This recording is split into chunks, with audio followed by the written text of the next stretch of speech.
मदद दे रहे हैं। हमारी और सीधा रुख इस वक्त की सबसे बड़ी खबर की तरफ, राजस्थान के जोधपुर से, जिस पर लगातार हमारी नजर बनी हुई है, जहां आज भी बवाल जारी है। कल झंडा लगाने को लेकर दो गुटों में विवाद हो गया था, जिसके बाद जमकर हंगामा हुआ। दोनों गुटों में बताया जा रहा है कि पत्थरबाजी तक हुई थी, जिसमें कई लोग जख्मी तक हो गए थे। आज सुबह भी वहां कुछ लोग पहुंचे और हंगामा शुरू कर दिया। मौके पर मौजूद पुलिसकर्मियों ने हंगामा कर रहे लोगों को शांत कराने की कोशिश भी की। मौके की तस्वीर इस वक्त आपके सामने। हालांकि वो माने नहीं और उन्होंने उल्टा पुलिस की गाड़ियों में तोड़फोड़ शुरू कर दी। इस दौरान कई पुलिस वाले जख्मी हो गए, घायल हो गए। किसी तरह पुलिस ने हालात पर काबू पाया और कई लोगों को फिलहाल हिरासत में ले लिया गया है। राज्य के मुख्यमंत्री अशोक गहलोत समेत पुलिस ने भी लोगों से शांति बनाए रखने की अपील की है, अफवाहों पर ध्यान न देने की अपील की है। और एक जिम्मेदार चैनल होने के नाते हम भी आपसे यही अपील करेंगे कि किसी भी तरह से अफवाहों पर ध्यान ना दें, शांति बनाए रखें, सांप्रदायिक सौहार्द का साथ निभाते हुए माहौल काबू में रखें। तस्वीर इस वक्त आपके सामने जोधपुर की यह तस्वीर है, जहां पर कुछ इस तरह से बवाल मचा, हंगामा मचा। कल की तस्वीर भी आपके सामने थी और आज की तस्वीर भी। कल रात से दरअसल ये झड़प शुरू हुई थी, वाद विवाद शुरू हुआ था, जिसके बाद देखिए हालात किस कदर बिगड़ गए। मौके पर जब पुलिस पहुंची, समझाने बुझाने की कोशिश की गई, तो देखिए यहां भी कुछ उपद्रवी माने नहीं, लोग माने नहीं, जिसके बाद ये पूरे हालात बिगड़े और फिर काबू में करने के लिए भारी पुलिस बल की तैनाती की गई है। और इस झड़प में 4 पुलिसकर्मी जख्मी तक हुए हैं। तो मैं खड़ा हूँ जालोरी गेट चौराहे पर। जालोरी गेट चौराहा और ईदगाह, बड़ी ईदगाह जो क्षेत्र है, ये जोधपुर के यहाँ नमाज अता की जाती है। और ये विवाद जो है बीती रात से शुरू हुआ था, मध्य रात्रि के बाद की ये घटना है, जहाँ जालोरी गेट चौराहे पर झंडे को लेकर के विवाद हुआ था। कुछ उत्साही युवक यहाँ झंडा लगाने के लिए आए थे, मुस्लिम समाज के ओर से थे, जिसको लेकर के कुछ लोगों के साथ में नोकझोंक हुई, टोका टोकी हुई और एक युवक द्वारा वीडियो बनाने की जो बात सामने आई थी, उसके बाद में उन कौन है मारपीट की उस युवक के साथ में, उसका सर फोड़ दिया था। जिसके बाद में ये पूरा विवाद बढ़ा है। जब इस बात की जानकारी अन्य लोगों को मिली तो वे भी यहाँ पहुँचे और दोनों समुदाय के लोग इकट्ठा होकर के पत्थरबाजी की घटना शुरू हुई उसके बाद में। जिसके बाद में पुलिस भी यहाँ पहुँची, प्रशासन के अधिकारी भी पहुँचे, कार्यपालक मजिस्ट्रेट भी पहुँचे। उन्होंने स्थिति को संभालने का प्रयास किया, लेकिन लाठीचार्ज का प्रयोग करना पड़ा। और ये घटनाक्रम आज सवेरे देखने को मिला। हालांकि देर रात की ये घटना थी, कम से कम 3 से 4 घंटे लगे थे स्थिति को सामान्य बनाने के लिए। मुफ्ती शेर मोहम्मद ने भी इस बारे में अपील जारी की थी कि शांति और सौहार्द बनाए रखें। उसके बावजूद आज सवेरे पुलिस का भारी जाब्ता यहाँ तैनात रहा और पूरी जाब्ते के बाद में जब नमाज पूरी कर ली गई थी, उसके बाद में कुछ उत्साही हुड़दंगी युवक थे, उन्होंने फिर इस विषय पर बवाल करना शुरू किया। वे ये चाहते थे कि जालोर गेट चौराहे पे जो झंडा है उसे हटाया जाए। हालांकि पुलिस के माकूल बंदोबस्त थे। जालोर गेट चौराहे से तकरीबन 1 किलोमीटर रेडिएशन के अंदर ट्रैफिक रोक दिया गया था पैदल आने जाने की, क्योंकि जो ईदगाह जो क्षेत्र है जोधपुर का, यह बड़ी ईदगाह के रूप में यहाँ हमेशा से ये परंपरा रही है। नमाज अता किया जाता है, लोग अपने घरों से आते हैं, यहाँ सामूहिक रूप से करते हैं। और कोरोना के बाद में अगर देखा जाए तो पहली बार ये आयोजन था। इसको लेकर के कहीं ना कहीं वो बड़ी भीड़ यहाँ पहुँची थी और शांतिपूर्वक नमाज अता की गई थी। उसके बाद में कुछ युवकों द्वारा यह विवाद यहाँ फिर से खड़ा किया गया। और हमारे सहयोगी भवानी ज्यादा जानकारी के लिए हमारे साथ मौजूद है। भवानी, क्या कुछ इस वक्त के ताजा हालात हैं और किस तरह से ये पूरा मामला आगे बढ़ता हुआ नजर आ रहा है?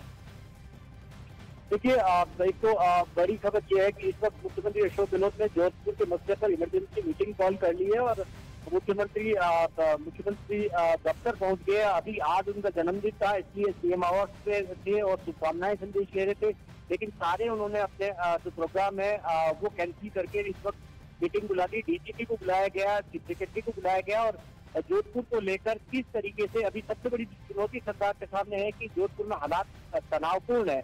अभी जरूर है कि कुछ हद तक काबू किया, लेकिन जो भीड़ को वहाँ पर जो सुबह जब प्रदर्शन किया था तकरीबन 10 बजे के आसपास, उसके बाद भीड़ को खदेड़ा गया, वहाँ से 1 किलोमीटर के दूर खदेड़ा गया, लेकिन अभी भी वहाँ पर तनाव की स्थिति बनी हुई है। इसलिए ये कोशिश की जा रही है कि किस तरीके से वह हालात पूरी तरीके से नियंत्रण में किया जाए। इस बीच में बीजेपी ने जोधपुर के अंदर गजेंद्र सिंह शेखावत है, उनकी अगुवाई में एक धरना भी शुरू कर दिया गया और सरकार पर आरोप लगा रहे हैं कि ये लॉ एंड ऑर्डर की का फेल्योर है। जी तो कानून व्यवस्था पर भी सवाल खड़े हो रहे हैं गहलोत सरकार को लेकर। हालांकि ये जो पूरी झड़प है कल रात शुरू हुई थी, जो एक बार फिर से आज हुई, जिसके बाद पुलिस की तैनाती यहां पर और भी ज्यादा स्तर पर कर दी गई है ताकि हालात काबू में रहें। आज ईद की नमाज पढ़ी जा रही है। गहलोत सरकार ने शांति की अपील भी की है। मुख्यमंत्री अशोक गहलोत ने कहा है कि प्रदेश में शांति बनाए रखी जाए। पुलिस प्रशासन की तरफ से भी सांप्रदायिक सौहार्द बनाने की बात कही जा रही है। पुलिस कमिश्नर का इस पूरे मामले को लेकर क्या कुछ कहना है, ये भी सुनिए। पुलिस के हमारे यहाँ पे अभी जो सिचुएशन है अंडर कंट्रोल है। हमने सफिशिएंट जाब्ता लगाया हूँ और यहाँ फ्लैग मार्च के लिए भी निकल रहा हूँ। सभी प्रकार से व्यवस्था है। मुझे लगता है हम इसको ये लॉ एंड ऑर्डर स्थिति जो है बनाए रखने के लिए सर कुछ उसी तरह से सक्षम है। ड्रेसिंग करने की बात है, कुछ लोगों को चिन्हित किया आपने, ये विवाद जो बवाल हुआ है इसको लेकर? नहीं, बिल्कुल हम इस पे जो भी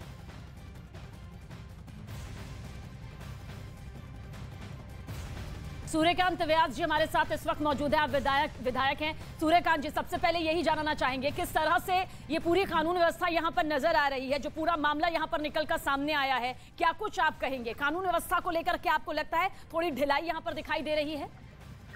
कानून व्यवस्था नामो नाम नहीं है। रात को जिस तरीके से वारदात हुई है और जिस तरीके से स्वतंत्र सेनानी विसा जी की मूर्ति के ऊपर जिन्होंने काला कपड़ा लगाया, मुंह बांध दिया, ये और हरा झंडा लगा दिया, इन्होंने जो वारदात की है उसको सुबह तक हमने शांति करवा करके भाई नमाज अदा होनी चाहिए इस तरीके से किया। ये नमाज पढ़ने के बाद में पूरे जोधपुर के अंदर त्राह मचा दिए और गली गली में मोटरसाइकिलें जला रहे हैं, कार के कांच तोड़ रहे हैं। जगह जगह हम अभी भी घोड़ों के चौक खड़ी हूँ, अभी भी सारी जगह जगह घूम रही हूँ और सारा तहस नहस जोधपुर को कर दिया है। सारा मार्केट बंद है, अव्यवस्था हुई है। पुलिस प्रशासन हाथ पर हाथ दिए बैठा है और कोई काम नहीं हो रहा है। पर क्या कुछ आप कहेंगे ऐसा क्यों हो रहा है? राजस्थान की कानून व्यवस्था क्यों सवालों के घेरे में यहाँ पर सामने आ रही है? कानून व्यवस्था ठीक नहीं है और राजस्थान के मुख्यमंत्री का गृह जिला और यहाँ पे कोई व्यवस्था नहीं। वो मर्जिया वैसे करे, गली मोहल्ला कोई नहीं छोड़ रहा है। सारी अव्यवस्था हुई है, मार्केट सब बंद है, सुनसान पड़ी है। और आज इतना बड़ा त्योहार है अक्षय तीज, उसको लेकर के भी कुछ नहीं हो रहा है। शुक्रिया हमसे बातचीत के लिए। तो आप बीजेपी सूर्यकांता व्यास जी हैं, बीजेपी से विधायक हैं और राजस्थान की कानून व्यवस्था पर सवाल उठा रही हैं कि आखिर किस तरह की कानून व्यवस्था यहाँ पर सामने आ रही है। पुलिस प्रशासन अपनी तरफ से वो जिम्मेदारी यहाँ नहीं निभा रहा है, ये उनकी तरफ से यहाँ पर कहा जा रहा है। और भारत की बड़ी financial subscription service money control pro special offer के साथ अपनी तीसरी वर्षगांठ मना रही है। रोजाना सिर्फ ₹1 में मनी कंट्रोल प्रो सब्सक्राइब करें और 1